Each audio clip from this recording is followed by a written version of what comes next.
Hello students, तो आज हम पढ़ेंगे 8वीं कक्षा गणित का प्रश्नावली 11.2 जिसका प्रश्न क्रमांक हल करते हम 5। ठीक है, पांचवें प्रश्न में दिया हमको किसी समचतुर्भुज के विकर्ण 7.5 सेंटीमीटर और 12 सेंटीमीटर हैं, तो इसका क्षेत्रफल ज्ञात कीजिए। देखना, समचतुर्भुज है हमारे पास में और इसके विकर्ण दे रखे हैं ना, और हमको निकालना है इसका क्षेत्रफल। तो इसमें हम क्या करेंगे, समचतुर्भुज का क्षेत्रफल का जो सूत्र रहता है वो हम यहाँ पे लगा देंगे। हम लिखेंगे समचतुर्भुज का क्षेत्रफल। देखना, अभी तक हमारे जो चल रहे थे वो समलंब चतुर्भुज आ रहे थे ना, यहाँ से समचतुर्भुज आया है। समचतुर्भुज का क्षेत्रफल बराबर होता है 1/2 गुणा d1 गुणा d2। देखना, ये d1 और d2 जो है ये इसके दोनों विकर्ण हैं। ठीक है, देखना इसमें d1 जो रहेगा हमारा, तो d1 यहाँ पे दे रखा है 7.5 सेंटीमीटर और d2 दे रखा है हमको 12 सेंटीमीटर। ठीक है, अब हम d1 और d2 कहाँ रख देंगे, इसमें रख देंगे है ना, 1/2 d1 इंटू d2। तो 1/2 तो 1/2 ही रहेंगे। ठीक है, d1 की जगह हमको लिखना है 7.5 और d2 की जगह हमको लेना है 12 सेंटीमीटर, है ना, ये 12। अब इसको कैंसिल करते हैं। देखना, यहाँ से जब दशमलव हटाएंगे तो दशमलव के बाद एक अंक है तो बटे में हम 1 0 लगा देंगे, हो जाएंगे 75/10। अब इसको सोल्व कर ले यहाँ। देखना, यहाँ पे 75 और 10 को काटते हैं, 5 से काटेंगे, 5 से 10 जाएगा 2 बार, 5 दूना 10 और 5 से इसको कैंसिल करेंगे, 5 एकम 5 बचेंगे 2, 5 पंच 25, ये हो जाएंगे 15। अब 2 से कैंसिल करेंगे 12 को। ठीक है, तो 2 का पारा एक बार बोलेंगे, 2 एकम 2, ये जाएगा 6 बार, 2 छंग 12। अब क्या बचा हमारे पास में,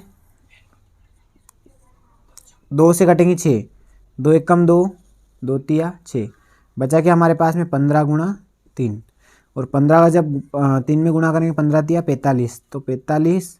और क्योंकि प्रश्न में क्षेत्रफल पूछा था हमको, है ना, और जब भी क्षेत्रफल पूछे तो हमको हमेशा जो क्वांटिटी रहती है उसका क्या लगाना है, वर्ग लगाना है। सेंटीमीटर है तो इसको हम लिखेंगे वर्ग सेंटीमीटर। ठीक है, इसकी घात 2 लगा देंगे, 45 वर्ग सेंटीमीटर क्या हो जाएगा, इसका आंसर हो जाएगा। ओके, समझ में आया होगा आपके?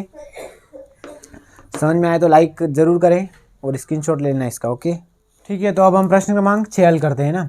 प्रश्न क्रमांक 6 दिया हुआ हमको, एक समचतुर्भुज का क्षेत्रफल ज्ञात कीजिए जिसकी भुजा 6 सेंटीमीटर और शीर्ष लंब 4 सेंटीमीटर है ना। यदि एक विकर्ण की लंबाई 8 सेंटीमीटर है तो दूसरे विकर्ण की लंबाई ज्ञात कीजिए। देखना, इसमें एक तो हमको निकालना है समचतुर्भुज का क्षेत्रफल और इसकी दे रखी हमको भुजाएं, जिसकी भुजा एक भुजा। देखना, हमको पता होना चाहिए कि समचतुर्भुज, यहाँ पे सम शब्द आया ना, समचतुर्भुज यानी इसकी चारों भुजाएं क्या होती है, समान होती है ना। जैसे मान लो ये बना दिया हमने समचतुर्भुज और इसकी ये चारों भुजाएं कितनी दे रहेगी, 6 सेंटीमीटर, यानी ये भी 6 सेंटीमीटर की है तो ये भी 6 सेंटीमीटर की रहेगी, और ये भी 6 सेंटीमीटर की, और ये वाली भी 6 सेंटीमीटर, है ना। समचतुर्भुज यानी इसकी चारों भुजाएं बराबर, और जिसकी भुजा, इसीलिए इसने दिया है जिसकी भुजा 6 सेंटीमीटर, मतलब 6 सेंटीमीटर की भुजा वाला हमको समचतुर्भुज दिया हुआ है। और शीर्ष लंब 4 सेंटीमीटर। शीर्ष लंब समझना आप, देखना ये शीर्ष है जैसे, तो शीर्ष लंब होता है, शीर्ष से जो लंब होता है यहाँ तक, है ना, चारों तरफ से शीर्ष लंब आ रहा है ना, और ये जो है वो दिया हमको 4 सेंटीमीटर।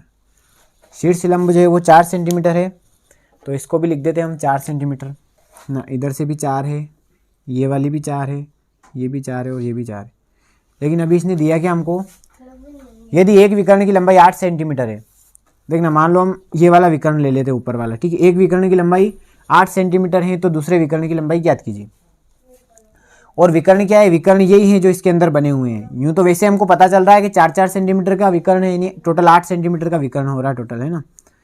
और यहाँ लिख लेते हैं हम, यहाँ नहीं लिखते हुए इसको यहाँ लिख देंगे 4 सेंटीमीटर। ये वाला जो विकर्ण है ये दिया हुआ है मान लो 8 सेंटीमीटर। ठीक है, 8 सेंटीमीटर। अब हमको करना क्या है, देखना, इसको हम नाम दे देते हैं चतुर्भुज को A B C D, और केंद्र पे नाम देंगे इसका हम O, है ना। ठीक है, अब हम इसको सोल्व करते हैं। एक बात हम इसमें ध्यान लगाएंगे कि इसकी चारों भुजाएं एक जैसी 6 सेंटीमीटर की है। दूसरी बात कि इसके जो शीर्ष लंब है, यानी यहाँ से जो लंबा आ रहा है ये 4 सेंटीमीटर का है, तो ये वाली रेखा यहाँ से यहाँ तक ये भी 4 सेंटीमीटर है, ये भी 4 सेंटीमीटर है।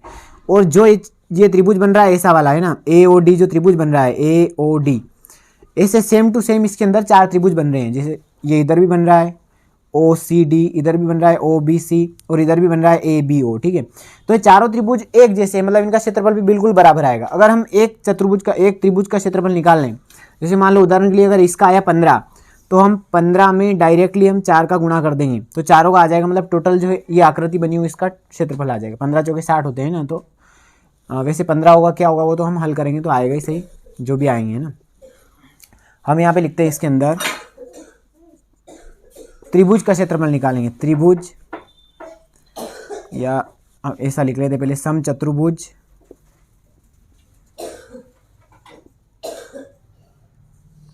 समचतुर्भुज ABCD में, ABCD में समचतुर्भुज ABCD में क्या करते हैं हम, सबसे पहले ये वाले त्रिभुज का क्षेत्रफल निकालेंगे, AOD है ना, त्रिभुज AOD का क्षेत्रफल। तो एक ना त्रिभुज के क्षेत्रफल वाले सवाल हम पहले हल कर चुके हैं। त्रिभुज का क्षेत्रफल होता है 1/2 आधार गुणित ऊंचाई है ना, क्या होता है 1/2 आधार गुणा ऊंचाई होता है ना। तो अगर यहाँ हम आधार देखें तो आधार इसका ये है AO है ना, तो AO की जगह AO ही लिखते हैं अभी, गुणा आधार गुणा ऊंचाई, ऊंचाई क्या रहेगी इसकी 4 सेंटीमीटर, तो इसकी जगह रख देंगे हम 4 ना, अभी 4 का नाम ही लिखते थे, 4 बाद में लिखेंगे, OD मान अब रखेंगे, ठीक है। आधार क्या है इसका 4 सेंटीमीटर, 1/2 तो 1/2 ही रहेंगे। AO की जगह हमको रखना है 4 और OD की जगह भी क्या रखना है हमको 4, यहाँ सेंटीमीटर लगा देंगे ना, सेंटीमीटर में दे रखी है हमको सभी। तो अब देखना इसको सोल्व करते हैं, 2 से 4 को कैंसिल करेंगे, ये जाएगा 2 बार और 2 में 4 का गुणा हो जाएगा, यानी 2 × 4 ही हो जाएंगे टोटल 8। तो 8 क्या होगा वर्ग सेंटीमीटर। अब देखना ये कितने त्रिभुज का, एक त्रिभुज का क्षेत्रफल है इसका AOD, और हमको इसमें सेम 4 त्रिभुज दिख रहे हैं, सेम टू सेम, मतलब क्या करेंगे हम 8 में 4 का गुणा कर देंगे। यहाँ लिखेंगे समचतुर्भुज, इसलिए समचतुर्भुज का क्षेत्रफल, समचतुर्भुज का क्षेत्रफल। तो देखना यहाँ से समचतुर्भुज का क्षेत्रफल होगा 4 का गुणा करेंगे 8 में, 8 × 4 यानी 8 चौके कितने होते हैं 32, तो 32 वर्ग सेंटीमीटर क्या हो जाएगा समचतुर्भुज का क्षेत्रफल हो जाएगा। अभी प्रश्न में पूछा क्या है हमसे, दूसरे विकर्ण की लंबाई ज्ञात कीजिए, क्या दिया हुआ है दूसरे विकर्ण की लंबाई ज्ञात कीजिए। तो अब देखना एक विकर्ण हमको पहले से दे रखा ये वाला, इस विकर्ण की लंबाई कितनी थी 8 सेंटीमीटर। तो क्या करेंगे हम दूसरे विकर्ण की लंबाई निकालना है हमको, यहाँ लिखेंगे हम समचतुर्भुज का क्षेत्रफल का सूत्र लगाना पड़ेगा है ना। क्षेत्रफल का सूत्र इसलिए लगा रहे क्योंकि उसके अंदर दोनों विकर्ण आते हैं है ना, और एक विकर्ण हमको दे रखा है तो दूसरा विकर्ण उससे आ जाएगा, और क्षेत्रफल भी हमारे पास में आ चुका है। हम यहाँ लिखेंगे समचतुर्भुज का क्षेत्रफल, समचतुर्भुज का जो क्षेत्रफल होता है ये होता है 1/2 गुणा दोनों विकर्णों का गुणा है D1 × D2, D1 × D2। अब यहाँ से देखना मान लो 1/2 तो है ही सही, और हम देखेंगे D1 हमको निकालना है, ठीक है। वैसे D1 को भी हम 8 सेंटीमीटर मान सकते हैं और D2 को भी मान सकते हैं, किसी को भी एक को निकालना है हमको। एक विकर्ण दे रखा है ना, पहला विकर्ण दे रखा है 8 सेंटीमीटर और दूसरा विकर्ण हमको ज्ञात करना है। तो D1 की जगह हमने D1 लिख दिया। अब D2 की जगह क्या लिखेंगे हम 8 सेंटीमीटर, 8 लिख देंगे यहाँ पे। समचतुर्भुज का क्षेत्रफल क्या है हमारे पास में, ये रह गया 32 वर्ग सेंटीमीटर, रख देते वैसे हम कोई दिक्कत नहीं, 32 वर्ग सेंटीमीटर। तो क्षेत्रफल की जगह हमको क्या रखना है 32, और इधर रखेंगे हम 1/2 D1 × 8। अब देखना आप क्या करना है इसके अंदर, 1/2 तो है ही सही, 1/2 से 8 को कैंसिल करेंगे तो ये हो जाएंगे 4। अब देखना इधर तो रहे हमारे पास में 32, इधर से क्या बचा 4 का जो है गुणा हो जाएगा D1 के अंदर, ये हो जाएगा 4 D1। अब हमको D1 का मान निकालने के लिए क्या करेंगे 4 को इसके बटे में भेज देंगे, तो 32/4, और इधर क्या था हमारे पास में D1। अब जैसे 4 को 32 को कैंसिल करेंगे तो 4 × 8 = 32, यानी D1 का जो मान आ गया वो कितना आ गया 8। ठीक है, ये क्या हो जाएगा हमारे दूसरे विकर्ण की लंबाई। पहले विकर्ण की तो दे रखी थी, वैसे हम D2 को मान सकते थे, दूसरे विकर्ण की लंबाई आ गई 8 सेंटीमीटर, सेंटीमीटर भी लिख देते हैं यहाँ पे।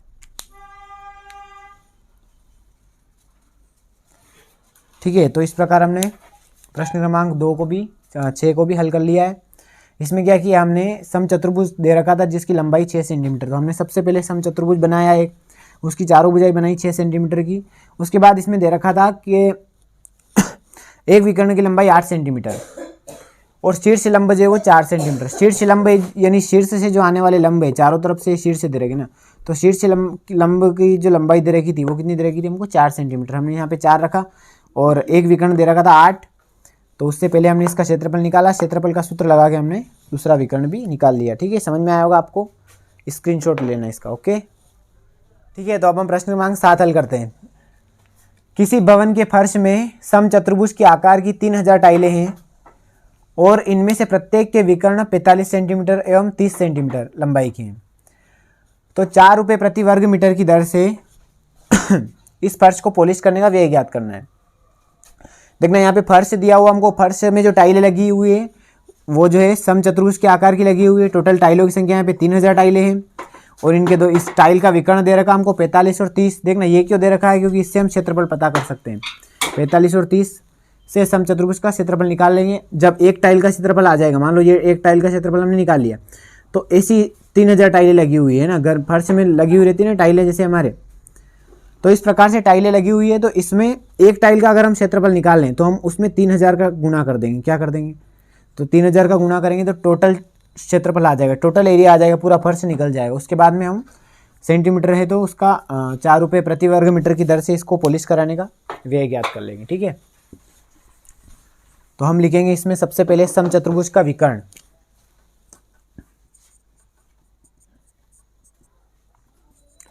दिया है समचतुर्भुज के विकर्ण दे रखे हमको,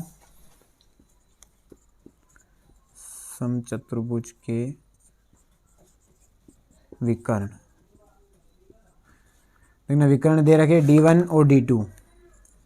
D1 जो दे रखा है यहाँ पे 45 सेंटीमीटर और D2 दिया है 30 सेंटीमीटर। अब हम इससे इस टाइल का क्षेत्रफल, ये केवल एक टाइल का है ना, दे रखा है प्रत्येक के विकर्ण। किसी भवन के फर्श में 3000 टाइल लगी हो और इनमें से प्रत्येक यानी एक टाइल का ये विकर्ण है ना, तो इसका क्षेत्रफल निकालेंगे हम। यहाँ लिखेंगे हम समचतुर्भुज का क्षेत्रफल, समचतुर्भुज का क्षेत्रफल। देखना जैसा कि हमको पता है क्षेत्रफल होता है इसका 1/2 गुणा दोनों विकर्ण का गुणा D1 इंटू D2। इसका मान रख देंगे यहाँ पे 1/2, D1 की जगह 45 और D2 की जगह 30।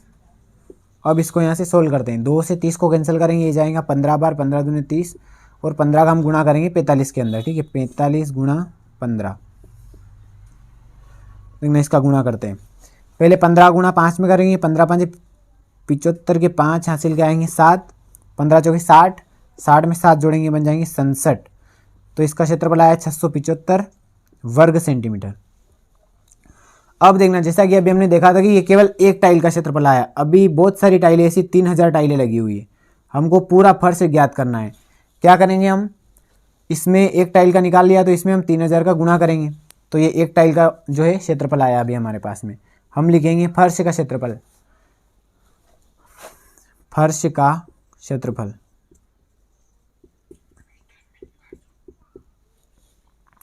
तो फर्श का जो क्षेत्रफल है वो आएगा, उसमें क्या करेंगे हम 675 में 3000 का कर देंगे गुणा, 675 गुणा 3000।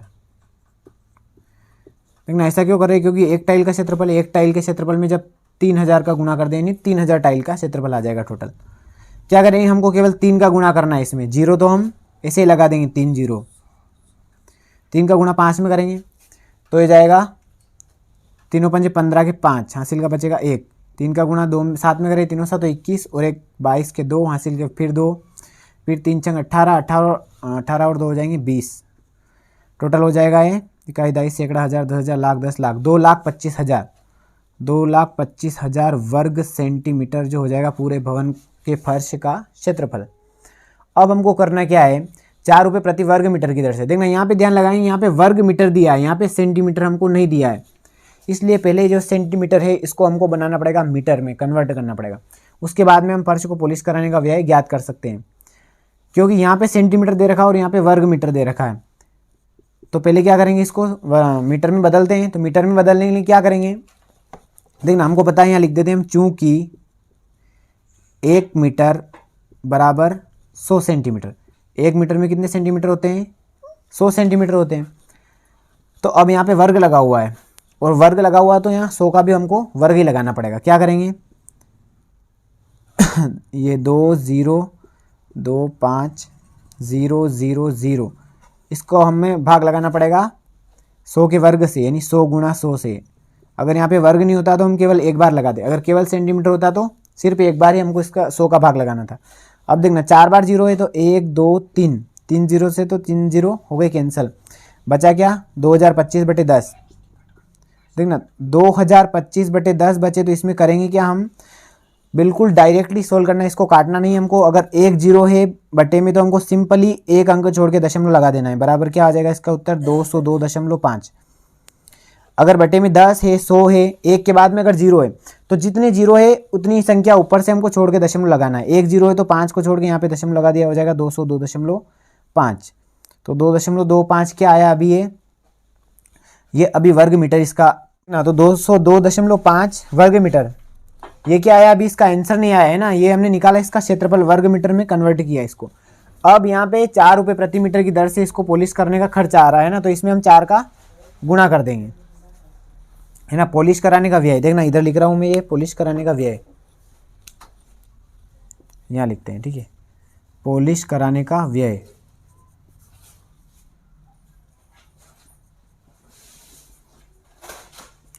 तो देखना व्यय किस हिसाब से हो रहा है, 4 रुपये प्रति वर्ग मीटर की दर से, यानी 1 मीटर का जो खर्चा आ रहा है वो 4 रुपये का आ रहा है, 1 मीटर प्रति वर्ग मीटर यानी 1 मीटर। तो हम इसमें 4 का गुणा कर देंगे, 202.5 गुणा 4, तो इसके टोटल अमाउंट आ जाएगा, खर्चा कितना हो रहा है पूरे फर्श के पॉलिश करवाने में। तो इसमें 4 का गुणा कर देंगे और बाद में हम एक अंक छोड़ के दशमलव लगा देंगे। 4 का गुणा 5 में करेंगे, 4 5 20 हासिल के 2, 4 का 2 में कर 4 दूना 8 और 2 10 का 0 हासिल का आएगा 1। फिर इसका गुणा 4 0 में करें तो 1 था वही आ जाएगा, और 4 का गुणा वापस से 2 में करें, 4 दूनी 8, ठीक है। अब एक अंक छोड़ के दशमलव लगाने, यहाँ दशमलव लगाए नहीं 0 हट जाएगा, यानी 810 रुपये, ये क्या आएंगे हमारे पास में 810 रुपये का खर्चा आएगा, ठीक है, फर्श के पॉलिश करने में। तो इस प्रकार हमने प्रश्न क्रमांक 7 को हल कर लिया है, समझ में आया होगा आपके, स्क्रीनशॉट भी ले लेना इसका अभी, ठीक है। और अगर पसंद आया आपको तो लाइक करें, शेयर करें, सब्सक्राइब जरूर करें, ठीक है। फिर मिलते हैं अगली वीडियो में, धन्यवाद।